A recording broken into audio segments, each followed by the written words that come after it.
అందరికీ నమస్కారం. ఆంధ్రప్రదేశ్ రాష్ట్ర రాజకీయాల్లో ఎక్కడ చూసినా ఒక విషయం బాగా ప్రస్తావన వస్తూ ఉంది. ఏ విషయం? సూపర్ సిక్స్ అనే అంశం. ప్రభుత్వం సూపర్ సిక్స్ని పెడచెవిన పెట్టిందనేది వైసీపీ వాదన. హామీ ఇచ్చారు, హామీలు అమలు జరపట్లేదు అనేది కూడా వైసీపీ ఆరోపణ చేస్తూ ఉంది. ఇదైతే యథార్థం. సంవత్సరం పాలన అయిపోయింది, ఇవాళ వరకు సూపర్ సిక్స్ గురించి మాట్లాడట్లా.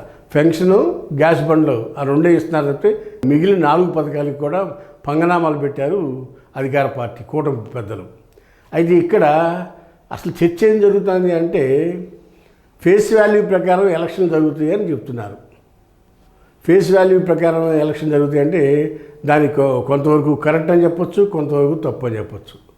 ఎందుకంటే 2014-19లో చంద్రబాబు నాయుడు అనుభవజ్ఞుడు, మోడీ సహకారం, మళ్ళీ పవన్ కళ్యాణ్ సహకారంతో బొటాబొటి 1,50,000 ఓట్ల తేడాతో విజయం సాధించాడు చంద్రబాబు నాయుడు. ఆ రోజు ఇది 2014లో బీజేపీ టీడీపీ అలయన్స్తో ప్రభుత్వం 1,50,000 ఓట్ల తేడాతో విజయం సాధించారు. అలాంటి బొటాబొటిగా ఆ రోజు అధికారం చేపట్టారు. ఆ తర్వాత చంద్రబాబు నాయుడు కూడా అనేక పథకాలు పెట్టాడు. పథకాలు పెట్టి 19 సంవత్సరం వచ్చేప్పటికి జగన్మోహన్ రెడ్డి ఫేస్ వాల్యూ ముందు ఆయన నిలబడలేకపోయాడు. దానికి కారణం జగన్మోహన్ రెడ్డి గారు ఒకరోజుతో వచ్చిన ఫేస్ వాల్యూ కాదు. అది 2004 నుంచి 2009 వరకు వైఎస్ రాజశేఖర రెడ్డి గారు చేసిన సంక్షేమ పథకాలు కానీ, వైఎస్ లెగసీ కానీ కంటిన్యూ అవుతూ అది జగన్మోహన్ రెడ్డి గారికి క్యారీ ఫార్వర్డ్ అయింది. ఆ క్యారీ ఫార్వర్డ్ అవటం ఆయన రాజశేఖర రెడ్డి గారు చనిపోయినప్పుడు ఎవరైతే హార్ట్ అటాక్ వచ్చి చనిపోయారో, రాజశేఖర రెడ్డి గారిని అమితంగా ప్రేమించి చనిపోయిన వాళ్ళందరినీ కూడా జగన్మోహన్ రెడ్డి గారు పర్సనల్గా కలిసి వాళ్ళందరినీ కూడా పరామర్శించే కార్యక్రమం జరిగింది. ఆ కార్యక్రమంలో కొంత ఘర్షణ జరిగింది.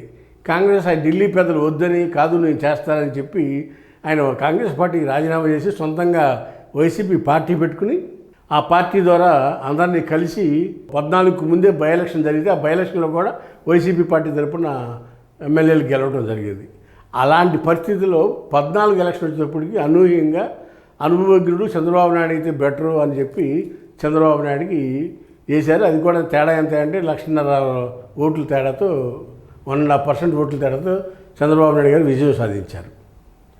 ఆ తర్వాత జగన్మోహన్ రెడ్డి గారు ఆంధ్రప్రదేశ్ మొత్తం సుమారు 4,000 కిలోమీటర్ల పైచిలకు పాదయాత్ర చేశారు.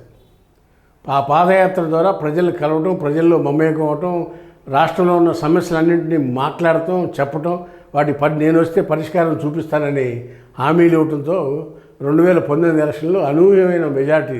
ఎందుకంటే 2009లో వాళ్ళ నాన్నగారు చనిపోయిన తర్వాత వైఎస్ ఫ్యామిలీకి ముఖ్యమంత్రి ఇస్తారనుకున్నారు ఉమ్మడి ఆంధ్రప్రదేశ్లో. ఇవ్వలేదు. అప్పుడు కాంగ్రెస్ పెద్దలు ఇవ్వకుండా రోసియా, కిరణ్ కుమార్ రెడ్డిని పెడతాం, కాంగ్రెస్ మీద తీవ్రమైన అసంతృప్తి ఉండటం. ఆ రోజు రాజశేఖర రెడ్డి శ్రమ వల్ల 2009లో అధికారం కాంగ్రెస్కి రావటం, అది ఆ కుటుంబానికి దక్కకుండా పోయిందనే బాధ అభిమానులను ప్రజల్లో ఉండటం వలన 2014లో నేరాగా ఓడిపోవటం, ఇన్నిసార్లు మనం ఓటమి పాలయ్యామని చెప్పి కార్యకర్తలంతా ఏకోన్ముఖులై గట్టిగా పనిచేసి 2019లో 151 సీట్లు 50% ఓటు షేర్తో విజయం సాధించింది వైసీపీ. అయితే జగన్మోహన్ రెడ్డి గారు అధికారంలోకి వచ్చిన తర్వాత ప్రజలకు సంక్షేమాన్ని ప్రధానంగా పనిచేయటం వల్ల అభివృద్ధి కొంతమేరకు వెనకబడింది. అదైతే కొంత యథార్థం. అంటే మెడికల్ కాలేజీలు 16 మెడికల్ కాలేజీలు పెట్టారు, కొన్ని కొత్త వినూత్నమైన కార్యక్రమాలు జగన్మోహన్ రెడ్డి గారు చేపట్టారు. అవన్నీ ప్రజలకు రీచ్ చేయడంలో కేడర్ విఫలమైంది.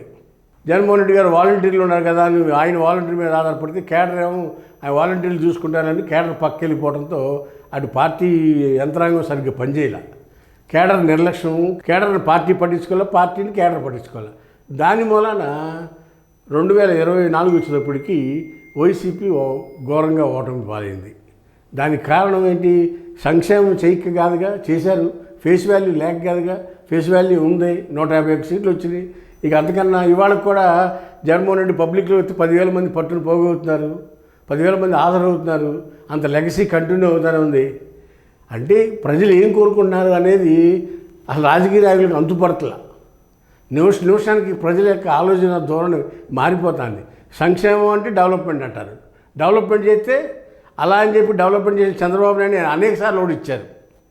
వరుసగా 2 సార్లు చంద్రబాబు నాయుడుకి కూడా 99లో ఇచ్చారు తప్పితే ఎప్పుడు చంద్రబాబు నాయుడుకి ఎప్పుడు వరుసగా రెండోసారి ఇవ్వాల. వరుసగా ఇవ్వటం అనేది ఆంధ్రప్రదేశ్లో ప్రజలు చాలా అరుదుగా వస్తుంది. అది కేసీఆర్ చూడండి, తెలంగాణ బైఫ్రికేట్ అవగానే 2 సార్లు కేసీఆర్కి ఇవ్వటం వలన 10 సంవత్సరాల పాటు ఏకఛత్రాధిపత్యం చేసుకుని ఆయన చేయాలనుకున్న కార్యక్రమాలన్నీ కూడా చేసి తెలంగాణ అభివృద్ధి పొందంలో పయనిస్తాకి కేసీఆర్ ఒక మార్గాన్ని దిక్సూచి చేశాడు. కేసీఆర్ తెలంగాణ డెవలప్ అయింది. అదే ఆంధ్రప్రదేశ్లో ఏ నాయకుడికి కూడా అలా అవకాశం ఇవ్వట్లేదు ప్రజలు. 14 నుంచి 19 దాకా చేసిన చంద్రబాబు నాయుడుకి ఇవ్వలేదు, 19 నుంచి 24 దాకా చేసిన జగన్మోహన్ రెడ్డి గారికి కూడా ఇవ్వలేదు. అసలు ప్రజలు ఏమో ఆకాంక్షలు ఉన్నాయి. ప్రజా ఆకాంక్షను అర్థం చేసుకోవడంలో అటు జగన్మోహన్ రెడ్డి గారు ఇటు చంద్రబాబు నాయుడు ఇద్దరూ వైఫల్యం చెందారనేది ఈ సందర్భంగా తెలియపరుస్తున్నాం. మరీ ముఖ్యంగా ప్రజలు సంక్షేమం ఇస్తే డెవలప్మెంట్ అడుగుతారు, డెవలప్మెంట్ చేస్తే సంక్షేమం అడుగుతారు. అంటే 2 గుర్రాలు స్వారీ చేయాల్సిన పరిస్థితి.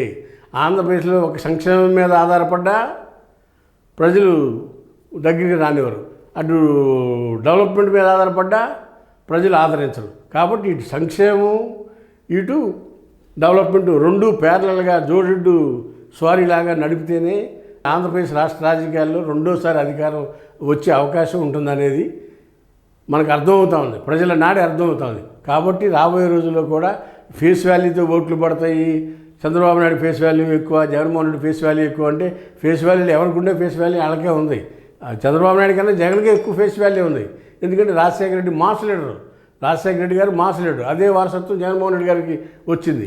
ఆ ఫేస్ వాల్యూ పనిచేయలేదు కదా 24లో కూడా. అలాగే ప్రజలు ఎప్పుడు కూడా ఆలోచన ధోరణి మార్చుకుంటా ఉన్నారు. ప్రజల యొక్క ఆలోచన ధోరణికి అనుకూలంగా రాజకీయ నాయకులు నిర్ణయాలు తీసుకోవాలి, వ్యూహాలు పన్నాలి, ఎత్తుగడలు వేయాలి. తప్పితే ఏదో మనం సంక్షేమం ఇచ్చాం కదా అని ఊరుకుంటే డెవలప్మెంట్ గురించి అడుగుతారు, డెవలప్మెంట్ ఇచ్చాం కదా అనుకుంటే సంక్షేమం గురించి అడుగుతారు. కాబట్టి ప్రజలు ఎప్పుడూ కూడా అడ్వాంటేజ్ తీసుకుంటారు.